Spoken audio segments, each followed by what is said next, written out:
What's up, YouTube? This is my technically day 2 YCS London NATURIA RUNICK list.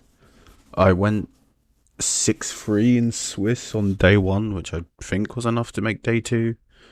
I was X2 at round 3, so started off not doing very well, but then I ended up winning the next 5 in a row. So I was still X2 after round 8. Kind of hoped I would win the last round, finish day 1 X2, and actually attempt day 2, but I didn't think there was any point if I was already X3. I thought I'd just drop and do side events. It was a really good weekend. It's my first ever YCS, first ever big event really. I've never done anything more than like a 60-person regional, and I did a lot better than I kind of expected to, if I'm being honest. But yeah, I had a really good time. Did a 3v3, met a couple of YouTubers, got Farfa to sign Sword Soul card, which you'll see in the deck, and I actually got to play against Daryl from Zephyr War Games on the very last round of the 3v3, so that was kind of cool. And I got him to sign a Warrock Mountain, technically the channel mascot. Yeah, really good weekend. Everyone was super nice, and yeah, let's just get into the deck profile. So it's pretty standard, I guess. Like, if you've seen this deck before, 80% of the deck is pretty much solved. It's just whatever sort of tech card you want to put in, I guess. So just get into it. Free Camellia, free Cricket, Sunflower, free Blessing, and free Sacred Tree. So I should have done shout outs before. Shout out to my friend Dylan, who really convinced me to play this deck. He's been playing it since tier format. And yeah, he to be fair, he basically built this list. I kind of just copied his list like the night before. So yeah, shout outs to him. But yeah, these cards are crazy, honestly. The way he convinced me to play this deck is, well, I played against it and just saw how crazy it was, but he said to me, if your opponent asks you what mole cricket does, you win. And that was actually kind of true. Yeah, anytime like an opponent at the YCS was like, oh, what does one of these cards do? Or they asked me, oh, is Blessing not once per turn, is Tree not once per turn? It really did just feel like you win. Honestly, these cards are crazy. So yeah, I mean, this package is pretty standard. But it's very standard. I don't think you would play any more or any less of any of these. For the Runicks, we play double fountain, triple tip. Basically just 3 of all the good ones. So free tip, free curses, free fire, free destruction, and free slumber. And then I also play the 1 Smith and Storm. One thing I would change about this list is I would take out some of the other tech cards that I chose to play, and play a couple of extra runic spells, maybe like a dispelling and a droplet, or 2 dispelling, just some people play, because there were times where I wanted to see more of these. But yeah, I mean this ratio is okay. I didn't brick too badly. I bricked super badly game 1, the very first round, both games against MathMag. I think my hand, the game 1 was like double Tree, double Blessing, Sunflower. So you kind of had to just summon Sunflower, activate the actual effect of Tree, which you never really do, and just kind of hope for the best. And then yeah, game 2, kind of the same hand. Didn't see any runic cards. Yeah, it never really felt like you lose if you saw too many Naturias. Or like you never wanted to. No. It never felt like you lose if you saw too many Runicks. It felt like if your hand was nothing but Naturias. Like, they do a lot, but you would rather see more of these than more of these, honestly. I mean, obviously, like, you want to see a Cricket, you want to see a Camellia, you want to see Blessing, but... And if you open Runicks, you want to see a Tree. But you really want to see more of these than anything else, so I think I would probably bump them up in future, but... It worked out.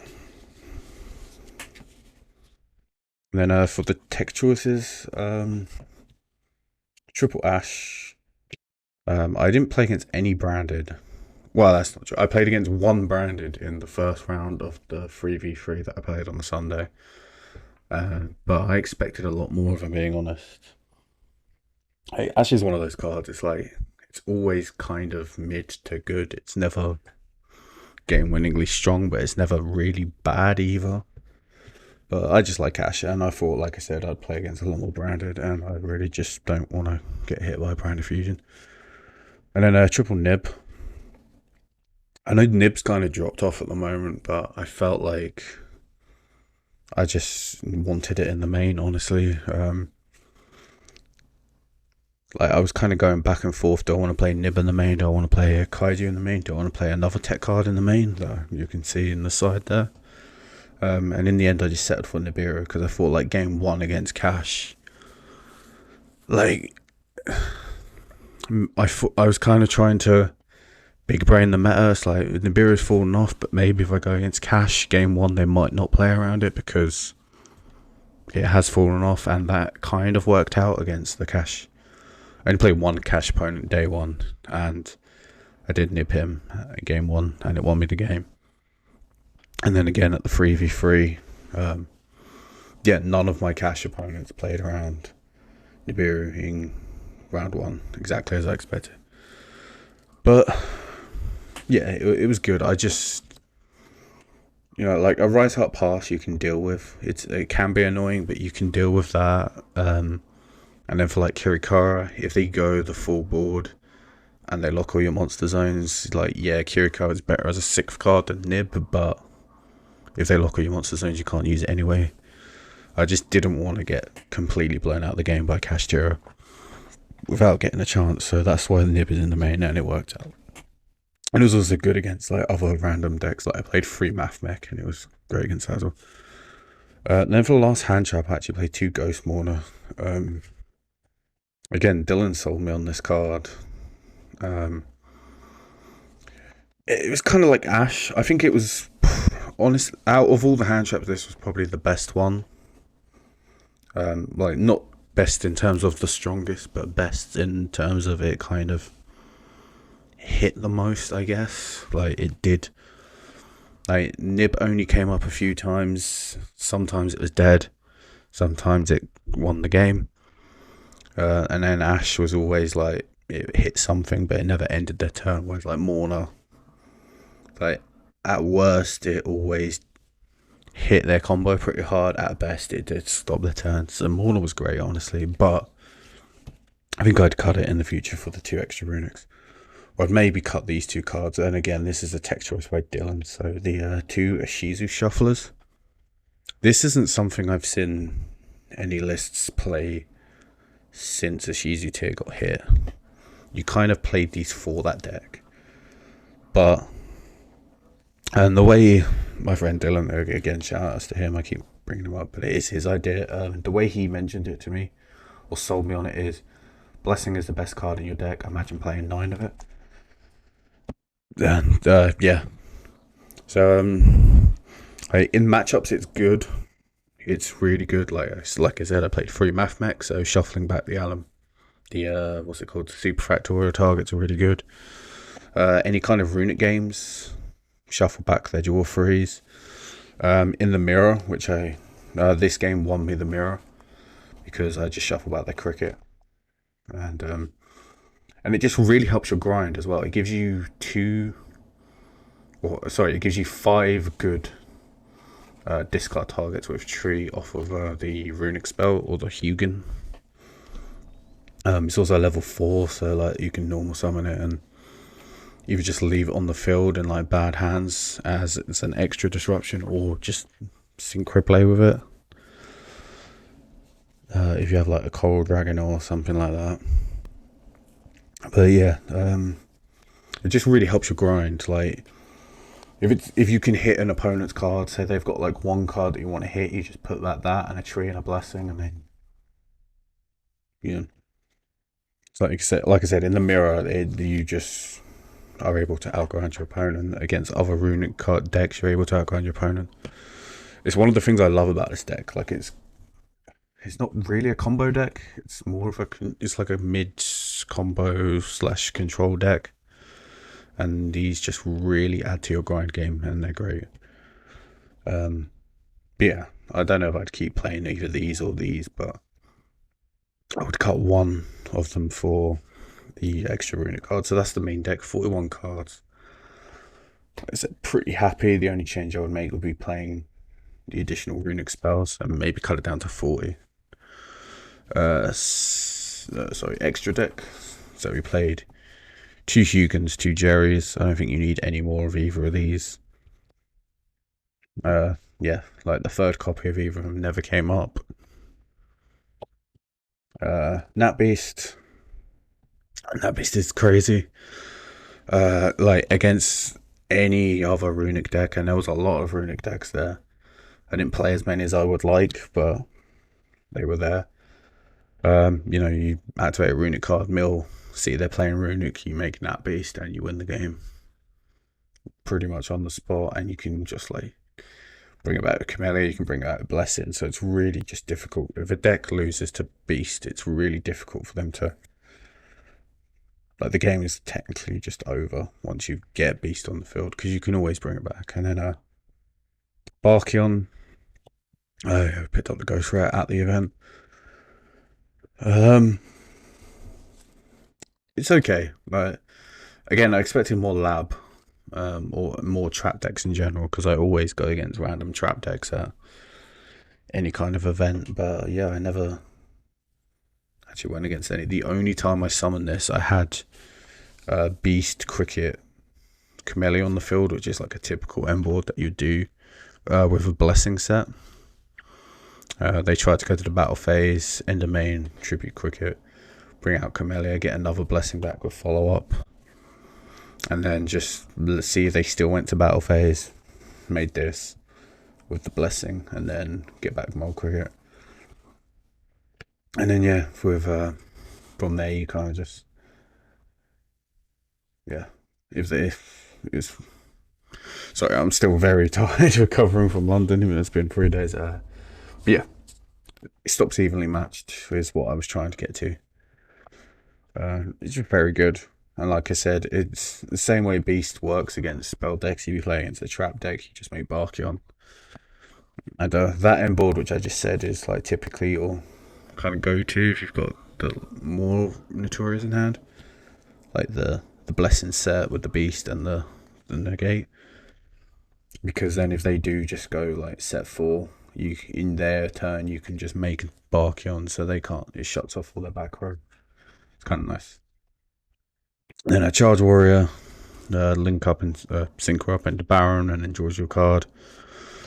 Same with Coral, but its other effect actually comes up a lot as well. It's like one of the ways your deck has to remove stuff off the board.